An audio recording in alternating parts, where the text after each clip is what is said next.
మా జిల్లాలో మహారాజుల కాలం నాటి Shri Vijayarama Gajapathi cooperative sugar factory చక్కెర కర్మాగారం ఉంది అధ్యక్ష.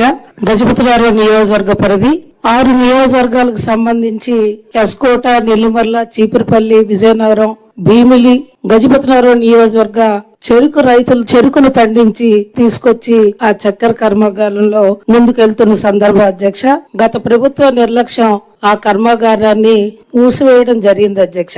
మరి అందులో పనిచేస్తున్న ఉద్యోగులు, కార్మికులు సుమారు 280 మందికి జీతభత్యాలు ఇవ్వకుండా వాళ్ళని కాలయాపనతో ఇబ్బంది పెట్టారు అధ్యక్ష గత ప్రభుత్వం. మరి తమ దృష్టిలో ఈ సమస్యను పెడుతూ భవిష్యత్ రోజుల్లో ఎంఎస్ఎంఈ పార్కుల ద్వారా ఈ చక్కెర కర్మాగారాన్ని మరలా పునర్నిర్మాణానికి స్వీకారం చుడతారని ఈ కూటమి ప్రభుత్వం దృష్టిలో పెట్టడం కోసం, అదే విధంగా అందులో పనిచేస్తున్న ఆ ఉద్యోగుల, కార్మికుల యొక్క జీతాలు మరియు పిఎఫ్ గ్రాంటుల్ని పెద్ద మనసుతో వాళ్ళ కుటుంబాలని, ఆ కార్మికుల్ని, ఉద్యోగస్తులను ఆదుకోమని, సత్వరం వారి యొక్క ఏవైతే చెల్లింపులు ఉన్నాయో పెద్ద మనసుతో కూటమి ప్రభుత్వం వారి జీతాలు మంజూరు చేయమని, నిధులు కేటాయింపు చేయమని, భవిష్యత్తు రోజుల్లో కర్మాగారాన్ని పునర్నిర్మించి మరి మా ప్రాంతాల్లో ఉన్న ఒకే ఒక్క చక్కెర కర్మాగారం అధ్యక్ష ఇది పునర్నిర్మాణానికి స్వీకారం చుట్టాలని గౌరవ ముఖ్యమంత్రి వర్యులని, కూటమి ప్రభుత్వాన్ని